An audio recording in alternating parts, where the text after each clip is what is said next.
This is the saddest day in Titan history. We are getting both knockout and consecration nerfed. The aspects are getting nerfed pretty substantially, and those nerfs are detailed in this new article from PC Gamer here, where they also sprinkle in a ton of new updates that are coming with the Edge of Fate.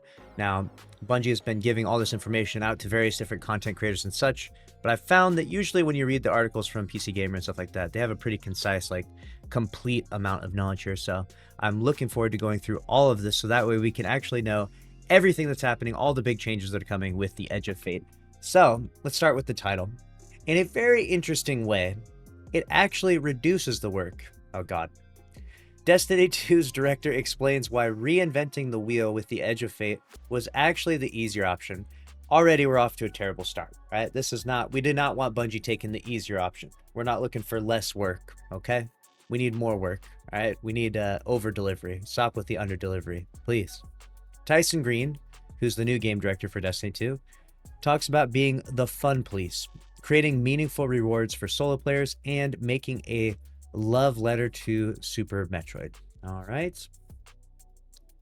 It's hard to think of a time in the decade since Destiny launched when the next expansion wasn't make or break.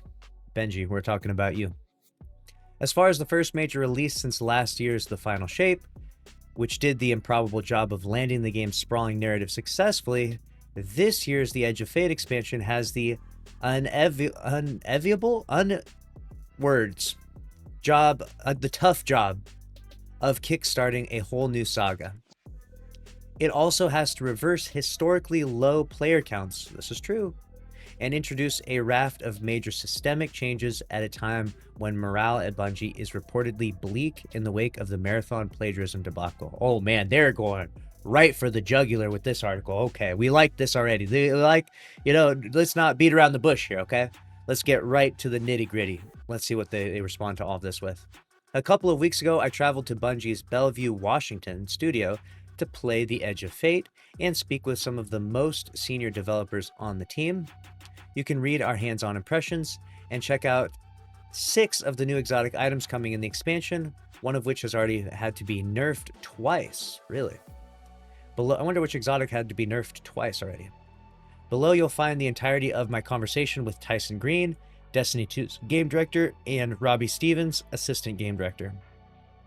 We touched on a wide range of topics, from why Green hates having to be the fun police, to the lack of vaulting space going into major loot system shakeup, Super Metroid as a major influence of the Edge of Fate, and even whether we'll get akimbo weapons.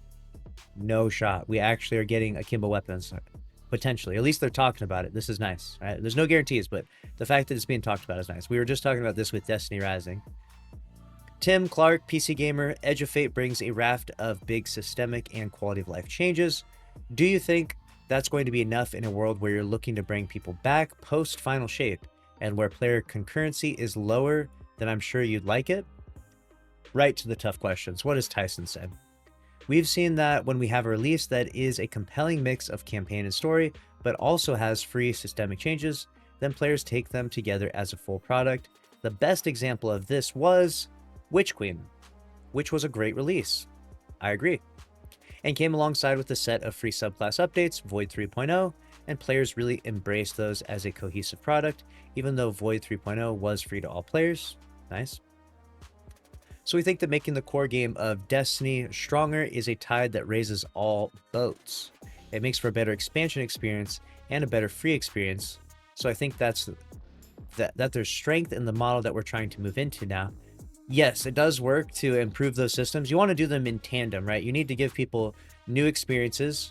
You need to give people new challenges, new exotic weapons. You have to you have to hit all these little touch points, right? New lore and story progression that's meaningful, not, crappy stories like Season of the Plunder, right? We need meaningful story that progresses the core narrative of Destiny. And we need meaningful weapons and armor and all of these things, right? Alongside with new activities and stuff to grind for. There's probably somewhere between 5 to 10 touch points that are essential for a new expansion.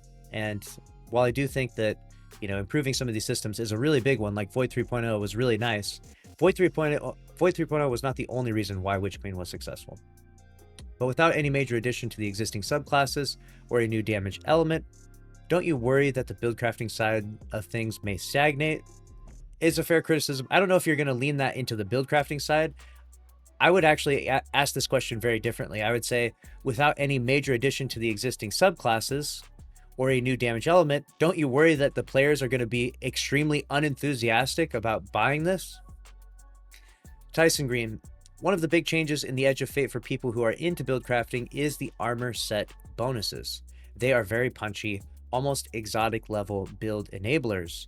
My favorite one that I was playing with recently is the set bonus that makes your kinetic weapons break shields more easily, and then does disruptive explosions when you either break a shield or take down a powerful combatant. So this is basically an armor set bonus where you get like kinetic tremors, the perk, on your character by putting on the full set, or at least either two or four can enable this perk. It sounds pretty powerful too as well. The other one we saw recently was one that gave you kind of like a heal clip type of element to it. So these are going to be really powerful. These are going to be really strong and very fun to use.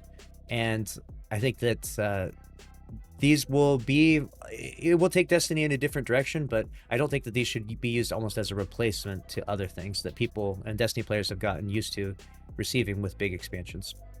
I was like, oh my god, I need to figure out which kinetic weapon do I want to use to get into this space. So we're going to be able to explore more and more with new armor sets and really make them an active part of your build in ways that hasn't been to date. Because legendary gear lacked that element of buildcraft contribution, they've also suffered because of the way the stats used to work. Oh, okay. I could kind of see that then. So now you're adding in these armor sets to stack with everything else, with your exotic armor piece, with your whole build kit, your weapons, everything synergizing is going to create much better, much deeper build crafting, that's for sure. We got Tyson Green, game director. Since taking over the game director in early as 2024, Green has kept a relatively low profile compared to his predecessors. Yes, it's like you don't see Tyson Green out there tweeting ever. He just stays off social media, I swear. Preferring to communicate with the player base in the form of occasional blog posts, which, to be fair, I actually like when the Bungie devs get more involved with the players. It kind of gives a level of confidence to, that there's a level of approachableness, right? Like, it shouldn't just be that the devs are so high up here, they make so much money, and they don't have to bother themselves with the lowly players of the game, right? They should be very actively involved. I genuinely think that if you're going to be a developer of a video game, you should be regularly playing the game. You should be regularly talking with people from the game. It's just a better PR initiative in general. But the veteran developer has worked at Bungie for over 2.5 decades, with credits ranging from Myth 2 through all the studio's Halo games up to the present day in Destiny 2. Robbie Stevens. So much of the core foundation is changing with stats on armor. The buildcraft space is expanding in a way that is going to provide a bunch of different opportunities. And these stats do directly affect abilities as well. If you don't know, your stats are now going to be able to go up over 100 now. You go up to 200 now. It should be pretty interesting. We've got to provide more opportunity to make the actual loot chase of armor and weapons feel better and make it more fun with the gear tiering systems. As with the changes like the 3.0 subclasses, we know that in the future, we're going to do updates. It's just that this first go around is a larger change to more of the game. Gotcha. Can you tell me what you might be prioritizing in terms of future changes? The Darkness subclass, each only having one super ability, seems like an obvious gap to fill. Oh, that would be nice. A new super for all the Darkness subclasses would be incredible. Yeah, the Darkness subclasses having a smaller selection of game plans is definitely something that's on the team's radar. As far as a prioritization goes, a thing that we're looking at in upcoming releases is a lot of streamlining and usability, like getting more of the subclass content into players' hands in a systematic, sustainable fashion. But we're never going to be done with the subclasses. We don't stop development on them. We look at them as opportunities arise and as the team has the ability to add to them. Robbie Stevens has been with Bungie since 2015. Prior to becoming assistant game director in Destiny 2, he's been the creative lead for the game's seasons. Before joining Bungie, he worked as the lead designer on The Elder Scrolls Online and a world designer for Star Wars: The Old Republic. Oh, so it's him. He was on Star Wars and in Destiny, so he was bridged the gap here. right? Also, I feel like if your credentials on LinkedIn are you were the game lead for all the seasons that were copy and paste that everyone roasted so badly, you might want to leave that one out of the LinkedIn. An obvious question, given you're bringing in entirely new types of weapons and armor, is why we're not getting any extra vault space. They already said that that's coming in Renegades. It seems like such an obvious pressure point. I know that Bungie said changes are coming in a future expansion, but could we not have had 100 slots as a band-aid? This is one where we understand the pressure. It's the development problem that we haven't been able to shake with Destiny, that storage space may be cheap on the server, but it's not cheap on the client, and that's unfortunately the problem that we run into. So we have to figure out a solution for this, and we're working on this one because we know that adding a bunch of armor sets and tier weapons into the game is going to create a lot more keepsakes, things that people want available for their build crafting options in the future. So we're definitely aware of this one, and we're working on solutions. And as an intermediate thing that I say, like, I do want more vault space. I'm okay with waiting until Renegades for that. You should be able to clear out a good amount of armor and even weapons from your vault, because unless it's like a 5 out of 5 god roll, you're going to want the tier 5 versions of these weapons. You're going to want all of the new armor sets, especially the ones that have these armor set bonuses. So like you should theoretically be able to clear out probably like 100 spots in your vault anyways, but that's my controversial take on that one. You've mentioned the desire to streamline the experience of playing Destiny 2 with the addition of the portal, but I find that goal slightly incongruous with being able to customize those activities with 100 modifiers. Okay. I mean, we definitely share that concern. If you look at a screenshot of the challenge customization screen right now, you can actually hear your brain melt. It's like the meme of someone explaining a card game. Yeah. I just want to play right. The way that you're actually going to experience that on day one of Edge of Fate is that the game's going to bring you in and give you quick play options. Very nice. Obviously, all the different options with Destiny 2 has a ton of activities and ton of things to do in it, so it could be a bit overwhelming for newer players. There are actually a couple of tutorials and training modes that we added. The portal is such a big change from what we're doing now, right? Today, if you want to get some of the better loot, you always have to step into expert or pinnacle stuff. We're not saying we're making it really easy to get this loot. We're saying you have to put in the time and effort to get to the point where you can earn some of this stuff. And if you want to be the most efficient at earning the best stuff and earning it all the time, you're going to have to be taking on higher level of challenge constantly. All right. Do people really want that degree of challenge customizability? You've swung at this a few times before, like the Nightfall scoring, and it's never stuck. Why do you think this version is the one? Well, I can answer this even before he says any of this. I haven't even read any of this, right? A higher degree of challenge is essential to have veteran players playing your game. And the goal is to just constantly add that tiny little bit more enticing loot at the very end of that challenge. And you don't want the loot to be so desirable that newer players will never achieve that, or maybe lesser skilled players, maybe older players, people that can't take on crazy challenges like this. So you just make it less and less more powerful than it's like basically like the adept versions, and then just the regular versions. There's a difference in power there. It's minimal though, right? It's not like so meaningful that you couldn't clear a contest with a normal version of the Fatebringer. It's just the adept just happens to be, better enough to be worth the grind. So I think that this is a good system to constantly add more depth to Destiny 2, so that way veteran players have something to do. People that want to grind and play the game and get more powerful can do that. The interesting thing about the Nightfall Challenge card that I actually had a hand in driving that, we just totally underestimated how good our players are. They basically just bowled that thing over. It was barely a speed bump, and then we weren't in a position to update it because it only affected one tiny slice of our content, and it wasn't even paid off with good rewards. So this time around, we're really saying, hey, can you go pretty deep and pretty far with this customization you want? The challenges themselves are actual gameplay challenges. It's not just grabbing the damage number dials and turning it up. Very nice. I like that. The challenges will change the behavior of an enemy, or it'll change how you might use some of your abilities, right? It's things that you can actually react to and understand. That has been a goal for us. I actually like this. I think that this will be fun. That way you can turn the dial and potentially get better loot for doing so, right? To put out some crazy modifiers. The gear tiering system actually gives us that depth of pursuit in a broad range of activities. On the development side, we very often had this problem of wanting to add a cool challenge, which everyone was excited about, but what's the reward going to be?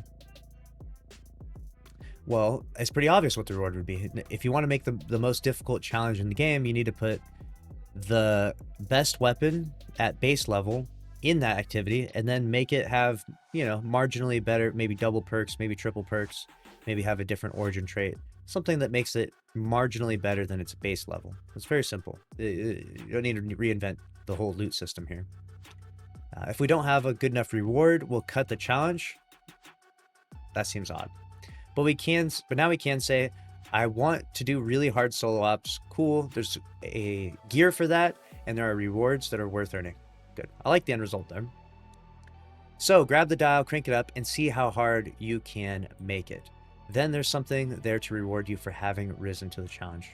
All right. We'll have to test that out. I actually kind of look forward to the solo ops stuff, and I wonder what it's going to do for the game in general. I wonder how excited people are going to be about it. I had assumed that the new world tier system would apply across the whole game. I think that because I play Diablo 4, and when you move up in difficulty, the whole game and the rewards lift up with you, whereas the Edge of Fate, it's more discreet. For the casual player, it isn't going to be confusing. So you have this new world tier system, right? That's coming out, and it's only specific to the new area, chat, so just be mindful of that.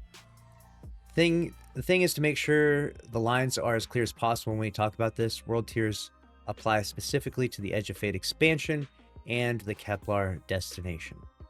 We wanted to make sure that from an expansion experience, this is something you can jump into if you're a casual player, a new player, or returning to the game. We want this to be an immediately digestible experience. You're going to play through the campaign, the core story, on Brave or Legendary difficulty out of the gate. Then, once you complete that, if you want to go deeper into the post-game and gear pursuit, that's where the higher tiers of difficulty unlock within Kepler itself. Okay, with the Fabled and Mythic difficulties. Those then start to apply more to the power chase at that point. Brave and Legendary are going to have fixed power so that you can play through the story at your own pace. All right. Sounds okay to me. Can you explain how regularly get the tier 4 or tier 5 gear? Yeah, that's what I want to know, is how do you get the tier 4 or tier 5 weapons consistently? Sure, that's going to be tied directly to where you are on the power progression band. When you go back to Kepler, that is going to be a place you can do it too. Okay. The portal, those core game activities, solo ops, fireteam ops, pinnacle ops, those all have a pretty consistent execution of how challenge works and how you escalate tiers and apply modifiers. Obviously, we'd love it if Crucible could work the same way, but clearly it can't because players won't submit to having Bane modifiers put on them. That would be terrible. Bane's inside PvP. What we're trying to do with the expansions is to say expansions are their own experience, their own formula. And what works well for one formula, like a Metroidvania-inspired release like the Edge of Fate, might not work so well for a different formula. So we're not trying to systematically bind the expansions. We're trying to let the expansions pursue a formula that internally makes sense to them and hopefully is intuitive. And now we've got, that's making a lot of work for yourselves if you plan to reconstitute the game on an expansion by expansion basis though. Okay, let's see here.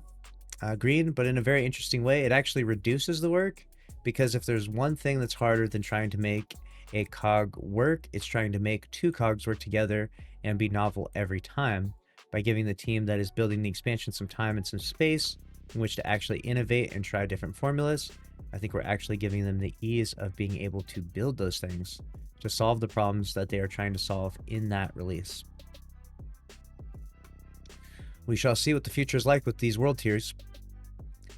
In the build we were playing, some of the most powerful aspects have had a number of fragments they grant reduced to 1. There it is. Titans are getting nerfed.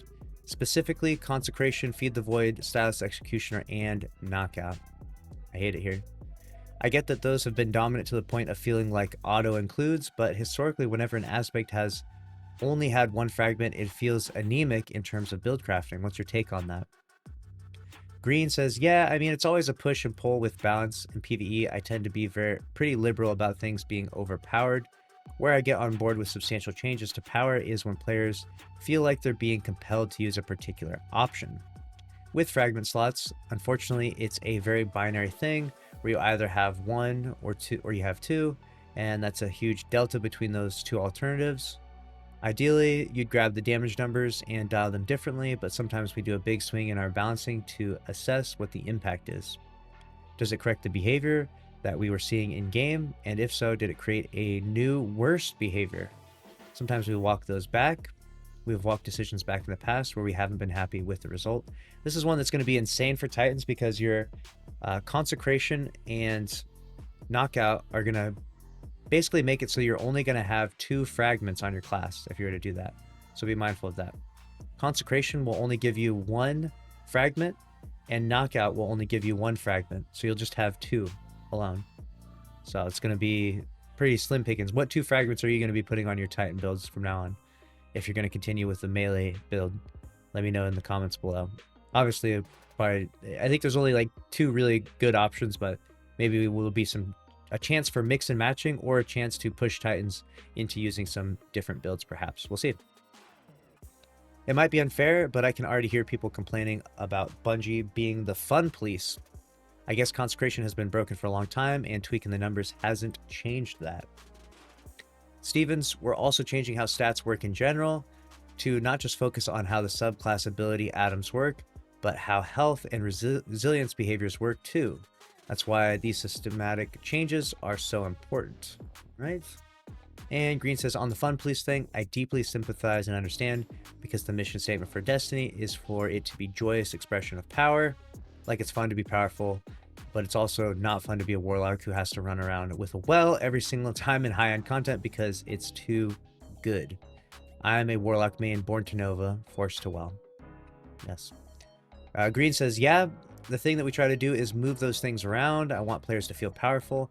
I don't want them to feel that they have to do a specific thing all the time to feel powerful.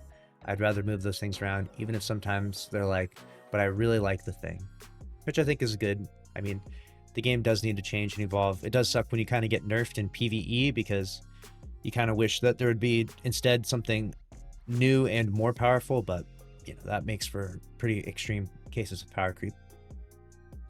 We're our own worst enemies too, because we'll always choose the path of least resistance.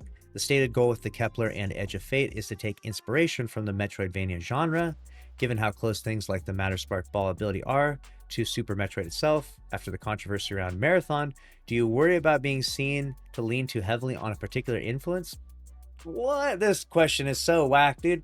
So because you roll around in a ball, like, Metroid does not have a copyright on rolling around on the ground as a ball, okay? I mean, that would be, Sonic, you know? I mean, people don't roast Sonic for doing that. I don't know, man. That was a weird question to ask. We'll see. Are we worried about whether or not it's too close to Metroid? You should have just been honest. Like, no, are you stupid? Yeah, I mean, I'm worried that people are going to get the wrong message, but it's coming from a place of love. We grew up playing these games and we love the reference. We love the homage. But we had to do our own version of it. We had to do our own execution of it, and it had to be a quality execution for us to include it in the game. Yeah, and they did fine. There's rolling around in a ball. Yes, it has Metroid-like elements, but it's not stealing from Metroid. Matter Spark always plays into your art kit. It has the amplified effect on it. It's about engaging and fighting enemies in a way that's pretty novel and different, and I'm very happy with it. I think it's a fun thing that people get to play with. It's not the thing that we're trying to hang our hat on. It's a part of a bigger effect to create an experience on Kepler that's unique to the destination. Everyone seems to love the idea of akimbo weapons thanks to that mobile game Destiny Rising. Can we get that in Destiny 2? Let's go! No. No. He's gonna crush us just like that. He says no to akimbo weapons. That's messed up. That's actually messed up. Is there any temptation to include a tier of rarity above exotic? Yes. Black tier weapons. Do this. Black Armory. Bring it back. Black Armory 2.0. A bit like Diablo 4 has mythic uniques for its aspirational grind. Green says the temptation exists. You see it manifested in the form of things like hollow foil weapons. We're very weary of people feeling like the exotics are the new legendaries, which is true. I could see that being a problem. But eventually, you know, I guess you could always just make exotics more and more powerful, right? You don't have to create a whole new tier, because if you think about it, it's still going to be a weapon, you know?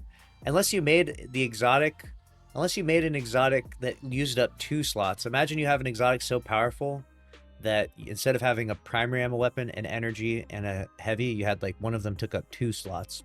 Took up your energy and your heavy. Then maybe you could cook up something crazy, right? I remember when the Season of the Forge was announced and it was going to have these mysterious black armor weapons. I was so excited. Maybe for a higher tier, you'd have to give up your own exotic weapon and armor slot to equip just one black weapon. Green says, oh my god, this space is so tantalizing as a system designer. So why not do it? He says, I think the unsatisfying answer, but I think it's true, is choosing to do that means there's a lot of other things we're not doing that could also make the game feel awesome. Dang. People would lose their shit though. It's been 10 years of having exotics. Green says, sure, yeah, super exotics. Someday there might be room for that, but how do you do that without exotics just feeling like the new legendaries? I don't want gold to be the new purple. That's important to me. Final one, can we have the speaker's class items back from D1? Almost everything else has come back except for those amazing hunter cloaks. Green says, this is good feedback for the rewards team. I thought that we brought those back. Steven says, I did too. Green says, I'll investigate. Oh, really? And bring those hunter cloaks back next time the game is having a bad day on Reddit, and I promise people will lose their minds. Not so much the warlock bonds and titan marks. Green says, I gently poke fun at the warlocks on a regular basis about the bond of disappointment. If you knew the story back behind that, oh my goodness. And then he says, sadly, we ran out of time, but as a warlock main, I promise to investigate further. Some questions and answers have been edited for length and clarity. The Edge of Fate launches on July 15th. So there you go. Very interesting stuff. Really like to see the transparency. I like being able to get into the deep detail of Edge of Fate. I think that I'm skeptical about the Edge of Fate. It doesn't feel like it's super enticing. You know, the systems are getting improved, which is good. You know, quality of life changes are always very good for Destiny 2, but you need the quality of life changes in tandem with, you know, big activities that are really engaging and really interesting. They have to go together, you know.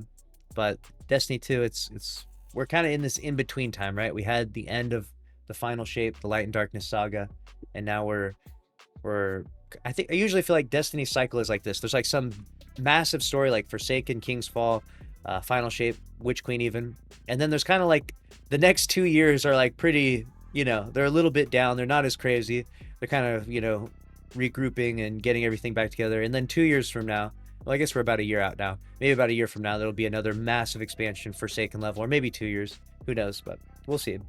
We'll see. We have a whole new calendar, seasonal calendar, how things are getting released. You know, 2 slightly smaller expansions within 1 year. There's potential here, you know what I'm saying? Destiny is right on the edge of being a massively successful game always. It's very close, and these quality of life changes are essential. I do really like these changes. I just hope that there's activities and things to do that really allow players to sink their teeth into. And right now it looks like they're kind of leaning on all the new systems and us enjoying the new systems as being the thing to do, right? The portal, right? And I don't know if it's going to sell as well as they think, but I think that's probably why they pulled out the break in case of emergency meme. I think they pulled out the Star Wars thing to be like, okay, well, it didn't go that well, but, you know, Star Wars is right around the corner, and, you know, it's had mixed reviews. Some people aren't a big fan of it, but I think most of us can see the potential in a Star Wars themed Destiny expansion being pretty fun. So let me know what you think about the changes coming to the Edge of Fate in the comments below. And make sure to subscribe to the channel with notifications on. Smash the like button for me. I'll see you in the next one. Later.